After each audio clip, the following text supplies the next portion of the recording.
Mga kapatid, nagsisimula na ang bagong kabanata ng digmaan na hindi pa nakikita ng nakararaming henerasyon. Pakinggan ninyo ito ng mabuti. Si Trump, sa kanyang pagbabalik sa kapangyarihan, ay naglabas na ng mahigpit na babala sa Iran. Hindi ito simpleng diplomatic chess. Hindi ito palabas para sa media.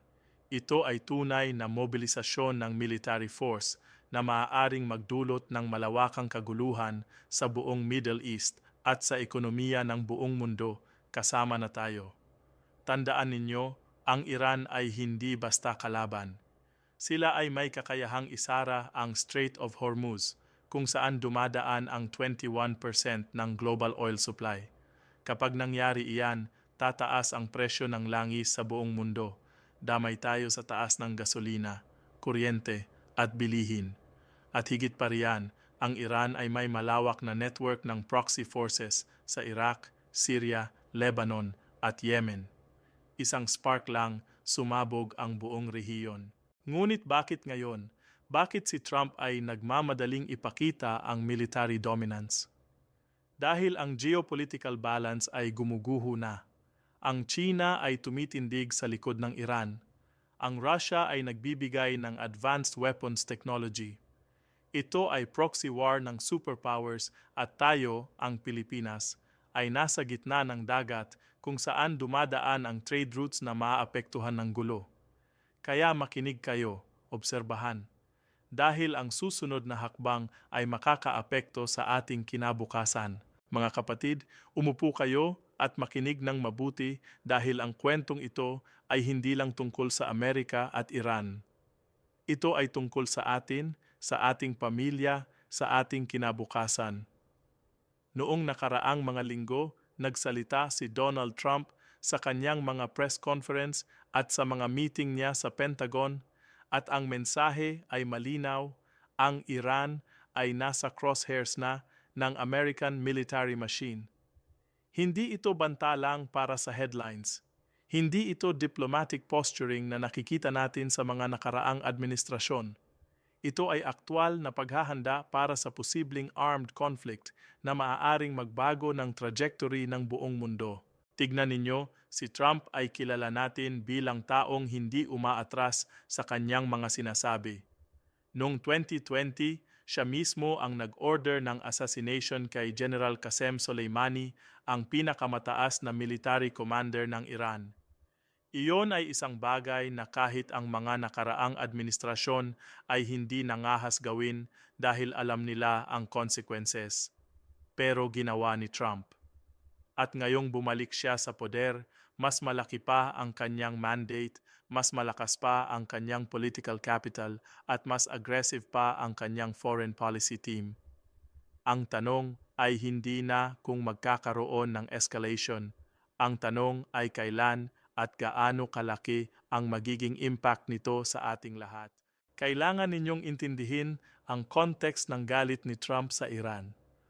Una, ang Iran ay hindi tumigil sa kanilang nuclear program kahit may sanctions, kahit may international pressure.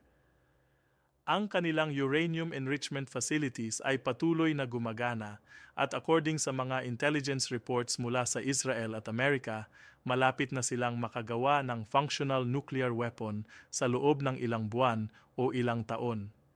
Para kay Trump, ito ay unacceptable.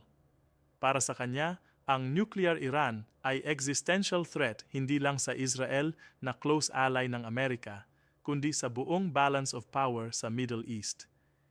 Kaya ang kanyang strategy ay simple, military pressure para pigilan ang Iran bago pa nila makuha ang nuclear capability na yon. Pangalawa, ang Iran ay nag-sponsor ng terrorism sa buong Middle East. Ang kanilang Revolutionary Guard Corps ay nagbibigay ng pera, weapons at training sa Hezbollah sa Lebanon, sa Hamas sa Gaza, sa Houthi rebels sa Yemen at sa iba't ibang Shiite militia groups sa Iraq at Syria. Ang mga grupong ito ay regular na umaatake sa American forces, sa Israeli civilians at sa mga kakampi ng West sa rehiyon. Para kay Trump, ito ay direct challenge sa American power at kailangan niyang ipakita na may consequences ang ganitong behavior.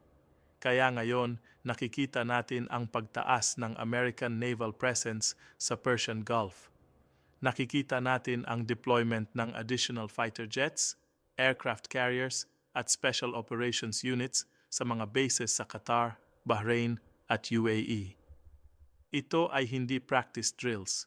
Ito ay preparation para sa real combat operations. Pero mga kapatid, ang tanong na dapat nating itanong ay ito. Ano ba ang magiging epekto nito sa atin? Bakit tayo dapat mag-alala sa digmaan na mangyayari sa libong kilometro ang layo mula sa Pilipinas? Sagot ko sa inyo ay simple, dahil konektado ang lahat ng bagay sa globalized world na ito. Tingnan ninyo ang oil. Ang Middle East, particularly ang Persian Gulf, ay source ng halos kalahati ng world's oil supply. Ang Strait of Hormuz, na kontrolado ng Iran, ay daanan ng 21 million barrels of oil araw-araw. Kapag nagsimula ang military conflict at sinara ng Iran ang strait na iyan bilang retaliatory measure, tataas agad ang presyo ng oil sa buong mundo. Wala ng presyong $50 per barrel, magiging 100, 150 o higit pa. At kapag tumaas ang presyo ng oil, tataas ang lahat.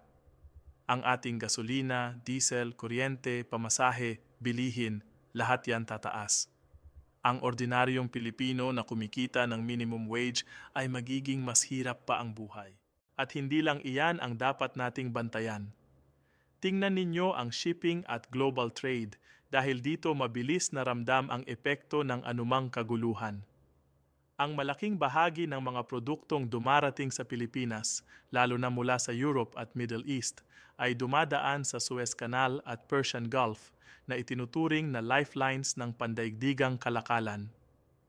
Kapag nag-erupt ang conflict sa mga lugar na ito, hindi lang balita ang apektado, kundi ang mismong daloy ng mga produkto sa buong mundo. Kapag nagkagulo roon, maaantala ang mga barko, mapipilitang umiwas sa delikadong ruta, at hahaba ang biyahe ng shipping vessels. Dahil dito, tataas ang fuel consumption, tataas ang insurance costs ng mga cargo, at mas magiging mahal ang pagpapatakbo ng logistics. Ang mga kumpanyang nag-i-import ay ipapasa ang dagdag na gastos na ito sa consumers. Ibig sabihin, tayo ang sasalo sa huli. Kahit hindi direktang sangkot ang Pilipinas sa conflict, ramdam agad natin ang epekto sa presyo at availability ng mga produkto. Mula sa electronics, appliances at sasakyan hanggang sa raw materials para sa construction tulad ng bakal, chemical at iba pang industrial inputs, lahat ay maaapektuhan. Kapag na-delay ang mga ito, maaantala ang mga proyekto, babagal ang produksyon at posibleng mawalan ng trabaho ang ilan. Ang domino effect nito ay diretso sa ekonomiya, mas mataas na presyo, mas mababang purchasing power, at mas malaking pressure sa ordinaryong Pilipino. Dahil ang ating ekonomiya ay malaki ang inaasa sa imports, lalo na sa enerhiya, pagkain, at manufacturing inputs, mas sensitibo tayo sa mga kaguluhan sa Middle East. Isang conflict lang doon ay sapat na para magdulot ng inflation, supply shortages at instability dito sa atin. Kaya mahalagang maunawaan natin na ang mga digmaan at tensyon sa ibang bahagi ng mundo ay hindi malayo sa atin. Nararamdaman natin ito sa grocery, sa kuryente, sa pamasahe at sa araw-araw na gastusin. Ito ang realidad ng isang interconnected na mundo. At ito ang dahilan kung bakit kailangang maging handa, mulat at mapagmatyag ang bawat Pilipino. Pero may mas malalim pang dimension dito na kailangan ninyong maintindihan. Ito ay hindi lamang tungkol sa Amerika versus Iran. Ito ay tungkol sa superpowers proxy war. Ang China ay close ally ng Iran. Sila ay bumibili ng Iranian oil kahit may sanctions. Sila ay nag-invest ng billions sa Iranian infrastructure through ang Belt and Road Initiative. At sila ay nagbibigay ng economic lifeline sa Iran na walang ibang bansa ang willing ibigay. Kaya kapag sinugod ng Amerika ang Iran, ang China ay hindi basta manahimik lang.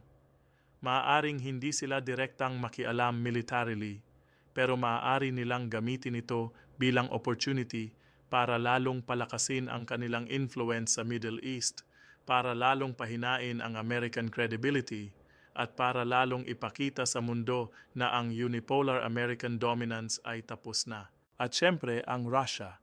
Si Putin ay hindi rin magiging neutral dito. Ang Russia ay supplier ng advanced weapon systems sa Iran, mula sa S-300 air defense missiles hanggang sa fighter jets at intelligence sharing. Ang Syria, na ally ng Iran, ay may Russian military bases. Kaya ang conflict sa Iran ay maaring mag-trigger ng wider escalation na kasama ang Russia, lalo na sa context ng ongoing tensions sa Ukraine at Eastern Europe. Ito ay recipe para sa World War III scenario na ayaw nating isipin pero kailangan nating paghandaan mentally at strategically. Mga kapatid, bilang mga Pilipino, ano nga ba ang dapat nating gawin sa harap ng mga nangyayaring krisis at tensyon sa mundo? Una sa lahat, kailangan nating maging aware at mulat. Hindi tayo pwedeng manatiling ignorante o walang pakialam sa mga pandaigdigang issue, ekonomiya man, digmaan o politika dahil kahit tila malayo ang mga ito, direkta tayong naaapektuhan. Tumataas ang presyo ng langis, bilihin at serbisyo dahil sa mga desisyong ginagawa sa labas ng ating bansa. Kung hindi tayo informed, madali tayong mabibigla at mahihirapang mag-adjust. Pangalawa, mahalagang magplano tayo bilang mga pamilya. Hindi sapat ang umasa lamang na baka bumuti rin ang sitwasyon. Kung patuloy na tataas ang presyo ng bilihin, kailangan nating pag-isipan kung paano tayo magbabawas ng gastos, paano magiging mas disiplinado sa budget, at paano natin uunahin ang mga tunay na pangangailangan kaysa sa luho. Kailangan din nating pag-aralan kung paano makakapag-ipon at makakapag-invest sa mga bagay na mas stable ang value kahit may global crisis, mga investment na hindi agad guguho kapag nagkagulo ang merkado. Ang paghahanda ngayon ay proteksyon ng ating pamilya sa hinaharap. Pangatlo, at marahil pinakamahalaga, kailangan nating maging critical thinkers. Hindi lahat ng nakikita at nababasa natin sa social media ay totoo, at hindi lahat ng balita ay may buong konteksto. May mga propaganda at interes na pinapaboran, maging mula sa Amerika, Iran, o kahit sa sarili nating lokal na politika. Kaya responsibilidad natin na maghanap ng reliable at credible sources, magkumpara ng impormasyon, at mag-isip ng mas malalim bago maniwala o magbahagi. Kailangan nating i-analyze ang mga pangyayari ng may lawak at lalim at matutong tingnan ang bigger picture, hindi lang kung ano ang viral o madaling paniwalaan. Sa ganitong paraan, mas nagiging handa, matalino at matatag tayo bilang mga individual at bilang isang bansa. At sa huli, kailangan nating tandaan na ang digmaan ay laging may consequences na lampas sa battlefield. Ang mga sundalo, ang mga sibilyan, ang mga pamilya, lahat sila ay biktima ng mga desisyon ng mga powerful leaders na naghahabol ng geopolitical interests. Kaya habang pinapanood natin si Trump na nagmamartsa tungo sa possible war with Iran, tanungin natin ang ating sarili. Sino ba talaga ang makikinabang dito? Ang ordinaryong tao ba o ang military-industrial complex na kumikita ng billions sa bawat bala, bawat bomba, bawat barko na ginagamit sa digmaan? Ito ang katotohanan na kailangan nating harapin, mga kapatid. Ito ang realidad ng mundo na ating ginagalawan ngayon.